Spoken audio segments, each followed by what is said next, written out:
কবরে যাও, মুনকার আর নেকির যখন আসবে চোখগুলো হবে নীল রঙের চোখ, ভয়ঙ্কর। কেমন চোখ ভাই?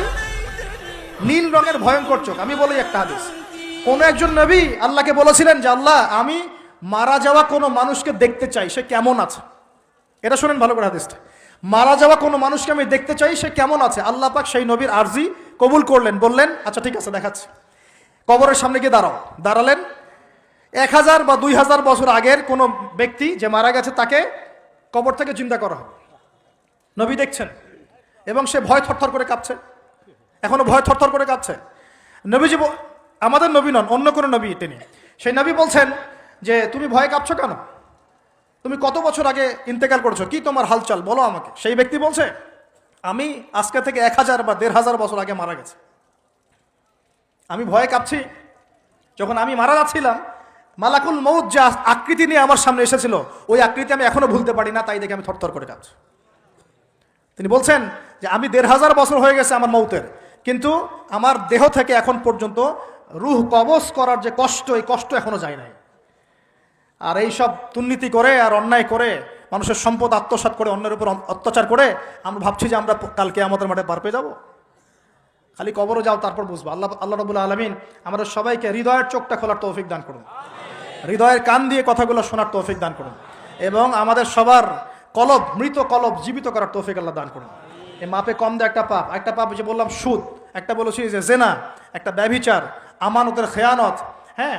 তারপরে যার যোগ্যতাহীন ব্যক্তিকে যখন আপনি দায়িত্ব দিবেন, যখন মানুষ স্ত্রীর আঁচল ধরে বসে থাকবে, মায়ের সাথে খারাপ ব্যবহার করবে, বাবাকে দূরে ঠেলে দিবে, বন্ধু বান্ধবদের কাছে নিয়ে আসবে, যখন মসজিদগুলো হট্টগোল হবে, শোরগোল হবে, মসজিদ চাকচিক্যময় হবে, হেদায়েত উঠে যাবে, যখন দেখবেন সময় সংক্ষিপ্ত হয়ে আসছে, যখন দেখবেন যে জহরতুল কায়নাত, গান বাজনা বাদ্যযন্ত্রের সাথে সম্পৃক্ত যারা আছে, এই যে নর্তকী, এদের সংখ্যা বাড়তে থাকবে। ইউজাফু আলা রুউসিহিম বিল মাআজিফ, মানুষের কানের পাশে বাদ্যযন্ত্র বাজবে।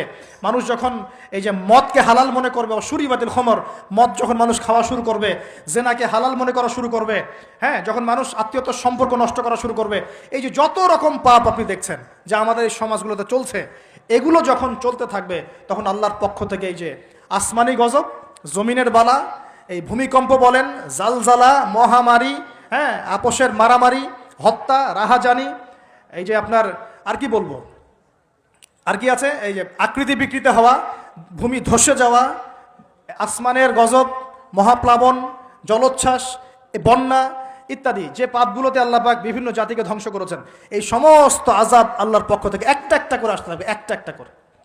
স্পেশালি 4-5টা। একটা হচ্ছে রিহুন হামরা, গরম বাতাসের আযাব আসবে, গরম বাতাস আসতে থাকবে, গরম, এমন গরম বাতাস আসবে যে বাতাসে জনগণের বেঁচে থাকা অতিষ্ঠ হয়ে যাবে মানুষ।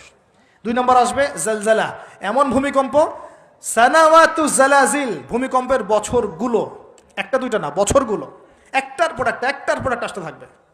আর কি আসবে? খসফন, মানে জমিন ভিতরে ধসে যাবে, নিচে নেমে যাবে, দেবে যাবে। আর মাসখান, মানুষের আকৃতি পরিবর্তন হয়ে যাবে। আর কাযফান, আকাশ থেকে পাথরের বৃষ্টি বর্ষণ করা হবে। এগুলো আসতে থাকবে। এছাড়া আমাদের হাতের কামাইগুলো তো আছেই। আল্লাহ রাব্বুল আলামিন আমাদের সবাইকে, স্পেশালি ঢাকা শহরের বাসিন্দা আমরা যারা আছি, আমরা যারা দিনী ভাই, আমাদেরকে সমস্ত পাপগুলো ছেড়ে দেওয়ার তৌফিক দান। আল্লাহ পাক আমাদের সবাইকে শিরকের পাপ ছেড়ে দেওয়ার তৌফিক দান করুন, কুফরের পাপ ছেড়ে দেওয়ার তৌফিক দান করুন। এই অহংকার, সম্পদের অহংকার আল্লাহ পাক বন্ধ করার তৌফিক দান করুন। আল্লাহ পাক আমাদের সবাইকে দুর্নীতি বন্ধ করার তৌফিক দান করুন, ন্যায় প্রতিষ্ঠা করার তৌফিক দান করুন। আল্লাহ রাব্বুল আলামিন আমাদের সবাইকে, স্পেশালি যুবক যুবতী যারা আছে, সবাইকে জেনা ছেড়ে দেওয়ার তৌফিক দান করুন, পবিত্র চরিত্রকে পবিত্র রাখার তৌফিক দান করুন, এই পর্নোগ্রাফি থেকে দূরে থাকার তৌফিক দান করুন। আল্লাহ পাক এই যুব সমাজকে মাদক থেকে দূরে থাকার তৌফিক দান করুন। আমরা দোয়া করি যুব সমাজকে আল্লাহ পাক এই পতিতাবৃত্তি, ব্যভিচার থেকে বাঁচিয়ে রাখুন। পরিবারগুলোর মধ্যে আল্লাহ পাক শান্তি দান করুন। এই ব্যভিচার থেকে, বিশ্বাসহীনতা থেকে, আমানতহীনতা থেকে আল্লাহ পাক আমাদেরকে বাঁচিয়ে রাখুন। আল্লাহ পাক আমাদের শাসকবর্গকে হেদায়েত দান করুন। আল্লাহ পাক জনগণকে হেদায়েত দান করুন। আল্লাহ রাব্বুল আলামিন আমাদের সবাইকে অপচয় বন্ধ করার তৌফিক দান করুন। সবাইকে নামাজি বানিয়ে দিন, সবাইকে কোরআনওয়ালা বানিয়ে দিন, সবাইকে হাদিস চর্চা করার তৌফিক দান করুন, রাসূলের সুন্নত মাফিক জীবন গড়ার তৌফিক দান করুন। সমস্ত পরিবারগুলোতে ইসলামী পর্দা কায়েম করার তৌফিক দান করুন, নামাজ প্রতিষ্ঠার তৌফিক দান করুন। পরিবারগুলোর মধ্যে হালাল রিজিকের ব্যবস্থা আল্লাহ করে দিন, এবং সর্বোপরি আসন্ন রমজান যেটা আসছে, এই রমজানে আমরা যেন আমাদের গুনাহগুলোকে মাফ করিয়ে নিতে পারি। আল্লাহ পাক সেই তৌফিক আমাদের সবাইকে এনায়েত করুন, বলি আমিন।